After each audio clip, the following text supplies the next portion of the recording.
This is the Dog Savant Podcast with your host, Brett Endies.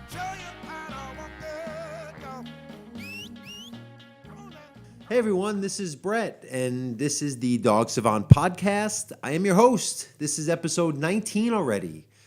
So today I'm going to answer some of your questions. I've been getting tons of them. Any of you who has watched today, you're probably listening, it's Monday, but today, Thursday, we did a live Q&A on the Untrainables channel. We had so many questions. It was awesome. I answered as many as I could in the time we had.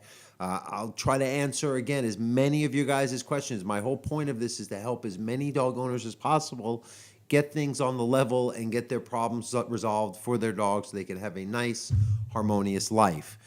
So let's see. Before we get into that, let me talk about some business. Oh, and if you notice, we're back in the normal home front here. Jordan is back. We're doing our normal podcast. The past few have been either audio only or you've seen me in my car, which we'll do some of them in the future too. We're going to have some guest formats. Tried that today. Didn't work out so well, so we're going to try further in the future. We'll do some of those as well with some other people on the show. So anyway, let me see. Oh, business. And we have a sponsor. Yes, Wild Zora Foods. I don't have any kind of script or nothing, but they make great paleo food. They make freeze-dried food. They make paleo snacks. I use it for camping and backpacking and just every day because I like to eat healthy. It's really great. I've got a 20% coupon code for anyone who orders. It's Wild Zora Foods, WILDZORA Foods, FOODS.com. Please, I think that's your website. And the code is the Dog Savant, THEDOGSAVANT, and you will get 20% off your first order from Wild Zora. Thank you so much, guys. You're our first sponsor. Thank you for believing in what I'm doing. And let's move on to the actual podcast here. Let's see. Oh, and watch the Untrainables every Saturday. New episode. We have a good one coming up this week. So let's jump in. Wendy, I'm going to say Wendy C. Okay, so this is someone who sent me a message.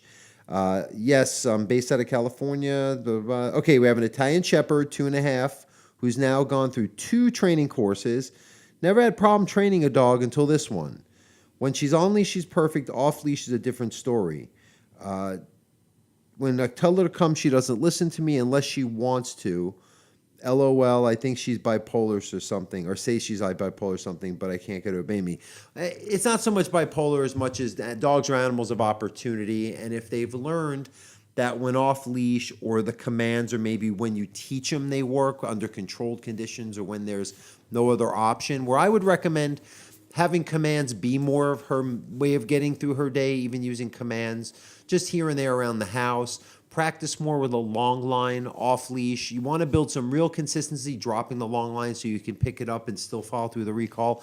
Max it out, I call it. Get it as far developed as you can with any kind of obvious control where the dog might know you have that obvious control, but they still might make a mistake or two. So now you've maxed it out. Now you're like, well, sink or swim. My dog still knows the difference. Then you may want to look into a remote collar. They call them an e-collar, shock collar. They're not really shocking a dog, but they do give a dog the proper stimulation if they've been conditioned to a certain response, like you've worked on the recall, maxed it out, and you just want to get the dog conditioned to listen beyond the leash if they're smart enough to sense the difference, and phasing them out of it is very challenging. And you want to put some time in that phase out. So if you don't do that, it's really cheating. It might be unfair to the dog to use the e-collar. They don't hurt the dog if you use them properly. They're a low-level stimuli. They're the same as the TENS collar that you get at the chiropractor or at the physical therapist. They'll put it on you. It's a muscle stimulator. And if you do teach the dog, you do not need to crank it up to get a response to correct them not listening to the desired response. And there's plenty of, videos, and I do episodes on the recall. Last episode of the Untrainables was on the recall as well. So you want to develop a very strong association when you're teaching it or redeveloping or maxing it out. I would work on adding a very high value treat as well.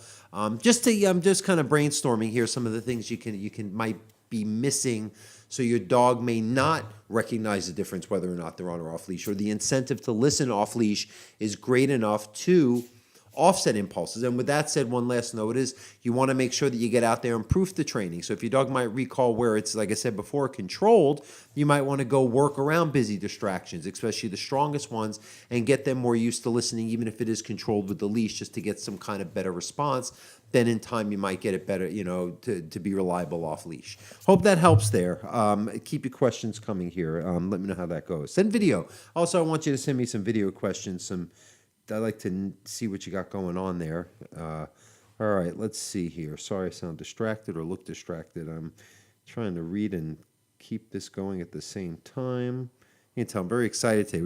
You can't see, but we're doing a lot of work in my house. It's totally getting redone. Oh, here's someone. So what's the best way to learn how to train? That's a good question, because today's been mostly dog training questions. Everyone's asking me, their specific questions about their dogs and the problems they're having. This is someone who I assume they want to know how do you get into what I do. So I always say you have to have a passion for dogs. Of course, you have to love them, but you also have to have a connection with them. I don't think it's something you can just read a book or take an online course or even apprentice with someone. It's something that you have to just have like a way with dogs, and then you evolve it, right? By apprenticing, going to school, educating yourself. So what I would recommend is look to any kind of experienced dog trainer who you can either work for free, apprentice with, shadow. A lot of good trainers have shadow programs where you could stay with them for a period of time. You can certainly read plenty of books and take online courses, but I would say the best would be hands-on from somebody who's very experienced, does the kind of training that you see yourself doing in the future, whether it be problem behavior work like I do, even just trick training, whatever it is. There's a lot of areas in dog, scent work, protection work. There's a lot of areas. So, you want to kind of get that foundation. I think the real most, common way to make a living at this is pet dog training, where you deal with, like I do, the problem behaviors or basic obedience stuff, or puppy training. But, look into it. There are some good trainers who do shadow programs. Who knows? I may do one in the future. But, it's a lot of experience. You're going to make some mistakes. You're going to embarrass yourself. You're going to maybe not do as well as you could now. But with those mistakes, if you learn, keep an open mind, a lot of humility, learn from the dogs. Don't think you have it figured out. I think a lot of the new trainers, a lot of younger trainers have been told that everything they're doing is great, and they're not critical enough, or haven't apprenticed with someone who's a little bit more critical to them like I was. I worked with a guy who was an old Vietnam war dog, military dog trainer. So it was not so sunshine and roses when we were doing our training, to teach me how to do what I did, and I shadowed him for a period of time. So do that, get out there. Let me know how it goes, maybe I'll see you one day putting some videos out there, doing some good work. And there's a lot of dogs that need it. So anyone that, is out there and training dogs and getting the job done, more power to you. All right, that's from, did I say your name? That's from Vic. All right, Vic. So let's see who else we've got here in the messages. Okay, this is from Russ. Okay, Brett, I've got a pair of the most amazing foxhounds ever. We have a close bond and want to hone the trust. They have a huge drive for hunting, tracking, and a tendency to get in the way of the training. Another dog that gets distracted when they're supposed to listen. On top of that, they try to quote-unquote hunt as a team, so they feed into each other. I'd like to eventually be able to walk them without a leash, without them trying to kill every small woodland creature they see. Any advice? That's hard because these dogs do have a prey drive. So I would work on impulse control. You would want to, first of all, teach them a good heel. So once you're walking in those environments where they're more hypervigilant, they're a little less quick to react. Then when you see things like a squirrel or any other kind of trigger, even new interactions with people or new things up ahead where they get a little over projected, they want to forge ahead a little too soon, have them sit, have them focus, even lay down, and just hold their moment and reward them for making that calmer, longer duration, focus based on a command to replace some of that impulse. It's a hard one, though, so you may have to correct some behaviors. Like I talked about before with the e-collar, those are also good for correcting behaviors that you've taken the time to develop a clear understanding of what's expected and not. So I don't recommend using it right away. A lot of trainers may disagree, but I think if you take time to teach it and the dog's doing good, like the other dog, if it's off leash, that impulse gets the best of them. correcting with a remote collar can help, get your dog, especially if it's not safe, like rattlesnake deterrent training. They have, these people that come and say, how do they do it so quickly? They're using e-collars. And, it's controversial. I don't think it is the best first route of training, but they are useful in cases where something can save a dog's life, and it's still humane and not causing any kind of long-term harm or damage. I can't see any issue with that, at least from my point of view. Okay, so let me see. Hope that answers your question. So just to recap, I always want to do a reiteration. Sometimes I get a little off track, guys. You want to make sure that you walk your dog in these situations where you're going to encounter these distractions in a very structured way to almost prevent the impulse. And then when you see it, ideally first, redirect them into more stationary command like sitting or down and hold their attention. Even while they can see the distraction, they are filtering it without that kind of wanting to go type of thing getting the best of them. And then reward it when they're being more calm and focus on what you want them to do as a replacement. Okay, hope that helps, Russ. Yeah, you want to go on hikes. And I would do your first hikes. I do hike with my dogs almost every day. Do it on a leash at first, and then slowly. And watch out for any kind of things like rattlesnakes. And, just your dog should stay with you on the trail, whether you're on leash or not. All right, okay. I always like to give you my last 2 cents here. Okay, here's one. Oh, this is someone just saying hi. Faith. Hi, Faith. Hi back. Okay, right? Hey, Faith. Hey. All right, this is from Kylie T. Hi, Kylie. You just sent this one recently. Cool. Hi.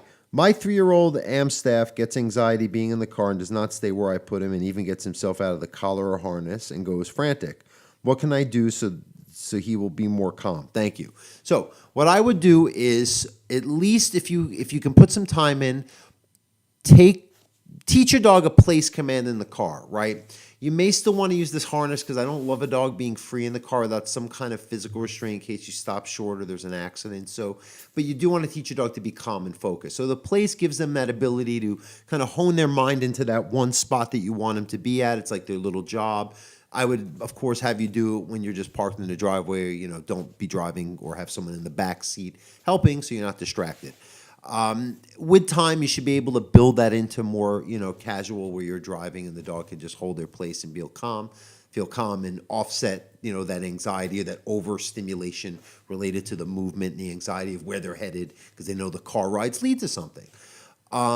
You can also, and for safety's sake, I always love a good, secure, very solid crate. There's tons of companies now that make very well-built crates, kennels, whatever you want to call it, or even like a safety if you have an SUV or something where you can have that gate where the dog it's a physical deterrent, and sometimes that will get a dog to just chill out because when they can't move around and scan an environment, a lot of dogs will just accept it and be calm. Now, you want to look and see if your dog has any kind of anxieties unrelated to the car that might not be as inconvenient, but the dog may be, you always hear me talk about it, tracking, anticipating, clinging to life too much, overreacting to things when they shouldn't get so extreme about the little things of life. There may need some structure, be a requirement for some structure in the house and the whole place training spiel that you hear me. I mean, today on the live Q&A, I think 90% of the questions, the answers led to place training, structured walking, leadership, more focus, less impulses,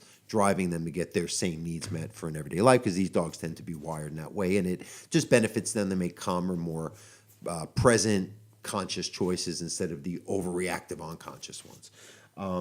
Okay, let's see. I'm trying to get these things going here quick here, guys. And good questions, everyone. Yeah, really good questions. I like them.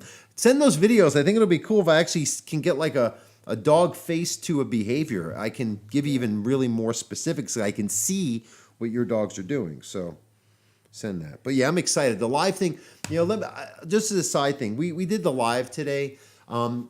I mean, there were thousands of people logging in, watching. There were so many questions. We couldn't get to all of them, but it was so great. I mean, for me to be able to now share all this information with you guys, I want you to apply it. Let me know how it works. Even some people's questions I'm answering. I told you before, give me some feedback. Let me know how it's going after some time. There might be some troubleshooting we have to do. This is really cool. Oh, there's one more I want to answer before we finish. We're going to do more. I think there's going to be a lot of just Q&A only podcasts, and I try to do it in other forms. We do videos and all that too.